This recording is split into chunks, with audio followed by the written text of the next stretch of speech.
नमस्कार। आज हम नेक्स्ट टॉपिक पर बात करते हैं। प्रतिरोध यानी रेजिस्टेंस, प्रतिरोध जान लिया हमने, विशिष्ट प्रतिरोध जान लिया, विशिष्ट चालकता जान ली, और पीछे आपको बताया कि अगर चालक की भौतिक अवस्थाएं ताप वगैरह कांस्टेंट रहें तो विभवांतर I के अनुक्रमानुपाती होता है। अभी तक ताप को कांस्टेंट कर रहे थे।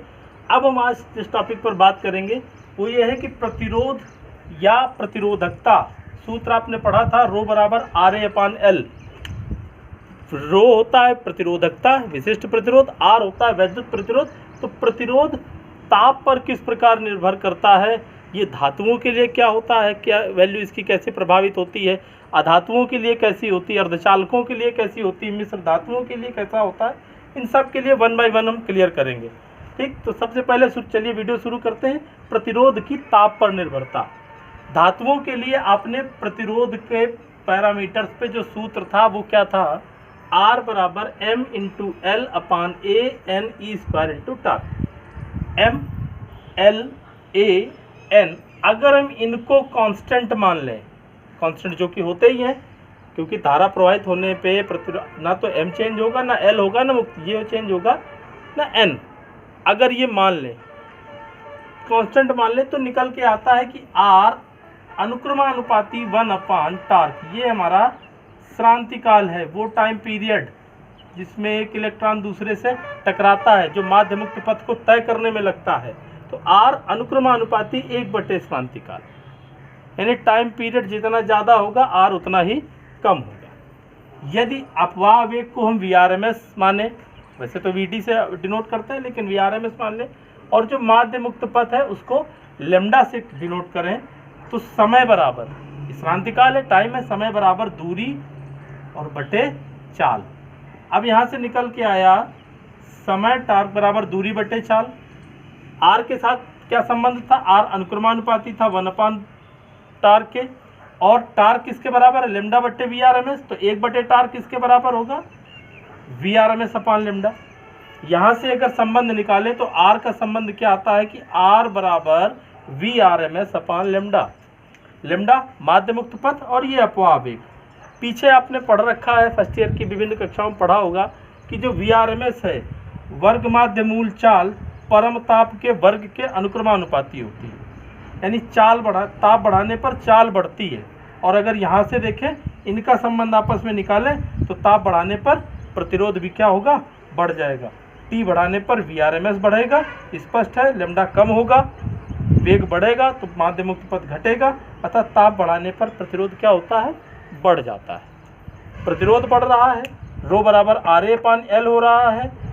A और L अगर कांस्टेंट है तो R बढ़ रहा है, तो स्पष्ट है कि रो भी बढ़ेगा। निकल के क्या आया कि ताप बढ़ाने पर धातुओं का ताप बढ़ाने पर प्रतिरोध बढ़ता है, उनकी विशिष्ट प्रतिरोधकता भी बढ़ जाती है। उम्मीद है क्लियर हो गया होगा। फिर से एक बार देख लेते हैं कि R बराबर ML upon AN square torque से R अनुक्रमानुपाती 1 अपान T, ये टार्क बराबर लैम्डा बटे VRMS। तो R अनुक्रमानुपाती 1 बटे लैम्डा और 1 बटे लैम्डा से VRMS बटे लैम्डा। तो R का VRMS और लैम्डा के साथ संबंध आया, R अनुक्रमानुपाती VRMS अपान लैम्डा। यह VRMS अनुक्रमानुपाती √T होता है। ताप बढ़ाने पर चाल बढ़ती है, स्पष्ट है कि T बढ़ाने पर VRMS बढ़ रहा है, लैम्डा घट रहा है। तो निकल के क्या आया कि ताप बढ़ाने पर R भी क्या होगा, बढ़ेगा, और R बढ़ेगा तो रो भी बढ़ेगा, यानी ताप बढ़ाने पर धातुओं का प्रतिरोध बढ़ता है, उनकी विशिष्ट प्रतिरोधकता बढ़ती है। ताप बढ़ाने पर धातुओं का प्रतिरोध तो बढ़ता ही, उनकी विशिष्ट प्रतिरोधकता भी बढ़ती है। और विशिष्ट प्रतिरोध बढ़ रहा है माने सिग्मा, विशिष्ट चालकता का मान क्या हो जाएगा, कम हो जाएगा। अब आगे देखते हैं, एक सूत्र जनरेट करते हैं कि यदि 0 डिग्री सेल्सियस पर टेम्परेचर कितना दिया, 0 डिग्री सेल्सियस पर चालक के प्रतिरोध को हम R0 से डिनोट करें, प्रदर्शित करें, T डिग्री सेल्सियस पर RT से प्रदर्शित करें, तो अज्ञात ताप का जो फार्मूला होता है वो होता है RT बराबर R0 in bracket 1 plus alpha T. RT बराबर R0 1 प्लस अल्फा टी, जहाँ अल्फा क्या है, अल्फा हमारा प्रतिरोध ताप गुणांक है। धातुओं के लिए जो अल्फा का मान होता है वो 1/273 होता है, ये लिखा हुआ है, अल्फा बराबर 1/273 होता है। धातुओं के लिए धनात्मक वैल्यू होती है अल्फा की। ठीक, ये अल्फा की वैल्यू इस सूत्र में रख दें तो आर टी बराबर आ जाएगा आर नॉट 1 प्लस अल्फा की जगह 1/273 इंटू टी। सॉल्व किए, टी को अगर परम ताप मान लें तो आर टी बराबर आर नॉट टी बाई 273। निष्कर्ष क्या निकल के आया कि आर अनुक्रमानुपाती परम ताप के, अर्थात ताप बढ़ाने पर प्रतिरोध बढ़ेगा। ताप बढ़ाने पर प्रतिरोध क्या होगा? बढ़ेगा। प्रतिरोध बढ़ेगा माने विशिष्ट प्रतिरोध भी बढ़ेगा। किसके लिए है ये धातुओं के लिए है। धातुओं का प्रतिरोध ताप बढ़ाने पर बढ़ता है। सबके लिए अलग अलग वैल्यू निकल के आएगी। धातुओं का प्रतिरोध ताप बढ़ाने पर बढ़ता है, धातुओं की विशिष्ट प्रतिरोधकता ताप बढ़ाने पर बढ़ती है, धातुओं की चालकता ताप बढ़ाने पर कम होती है। प्रतिरोध का उल्टा चालकता होती है। स्पष्ट है कि प्रतिरोध बढ़ रहा है ताप बढ़ाने पर, तो शुद्ध धातुओं के लिए आर अनुक्रमानुपाती क्या आया? टी। अब आते हैं मिश्र धातुओं के लिए।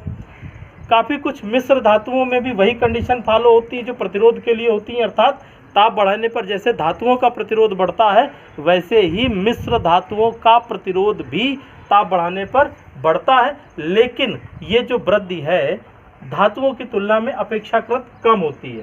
तो निष्कर्ष क्या निकल के आया? आपसे ऑप्शनल में ये पूछे जा सकते हैं कि धातुओं का प्रतिरोध ताप बढ़ाने पर बढ़ेगा, घटेगा, अपरिवर्तित रहेगा। तो जवाब होगा धातुओं के लिए बढ़ेगा, मिश्र धातुओं के लिए भी बढ़ता है, लेकिन ये वृद्धि धातुओं की तुलना में अपेक्षाकृत कम होती है। तो दो क्लियर हो गए। धातुओं के लिए ताप बढ़ाने पर प्रतिरोध बढ़ता है माने चालकता घटती है। मिश्र धातुओं के लिए प्रतिरोध ताप बढ़ाने पर बढ़ता है मतलब चालकता फिर से घटती है, लेकिन ये कंपेयर जो है धातुओं की तुलना में कम होता है। अब आते हैं सेमीकंडक्टर की बात करें। सेमीकंडक्टर कौन से होते हैं? अर्धचालक कौन से होते हैं? जर्मेनियम और सिलिकॉन प्राकृतिक अवस्था में शुद्ध अर्धचालक होते हैं। अब अर्धचालकों में होता क्या है? क्योंकि अर्धचालक होते हैं इनमें मुक्त इलेक्ट्रॉन होते हैं।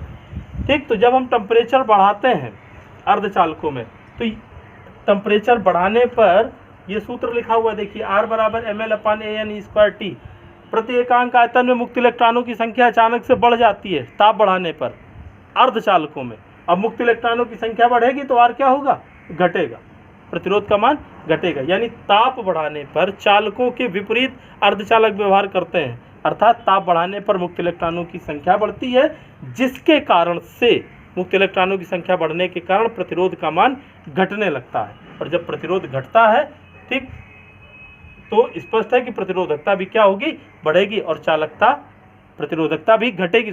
प्रतिरोध घट रहा है माने प्रतिरोधकता भी घटेगी ताप बढ़ाने पर और चालकता बढ़ेगी। और यही कारण है, क्योंकि एक चीज़ और जान लीजिए कि अल्फा क्या होता है? प्रतिरोध ताप गुणांक, जो कि धातुओं के लिए धनात्मक होता है। हमने कहीं भी बताया था आपको कि धातुओं के लिए अल्फा का मान पॉजिटिव होता है 1/273 लगभग सभी धातुओं के लिए, जबकि अर्धचालकों के लिए इसका मान ऋणात्मक होता है।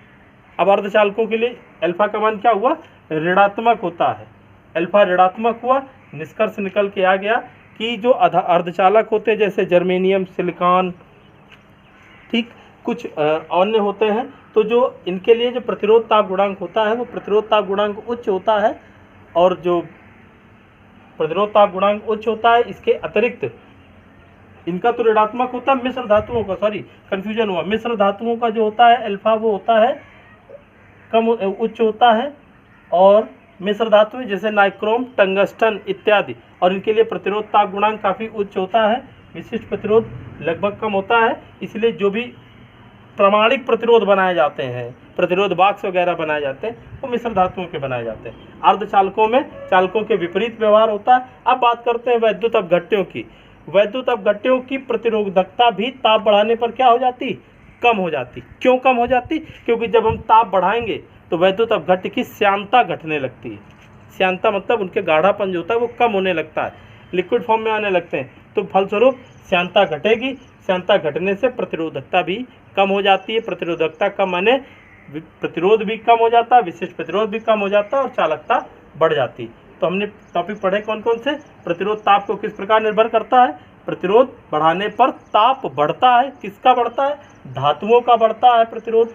धातुओं के मिश्र शुद्ध धातुओं का बढ़ता है, मिश्र धातुओं का भी बढ़ता है, लेकिन अर्धचालक और वैद्युत अपघट्यों इनका क्या होता है? घटता है। उम्मीद है बात समझ में आ गई होगी। वीडियो को शेयर भी कर दें, लाइक कर दें। धन्यवाद।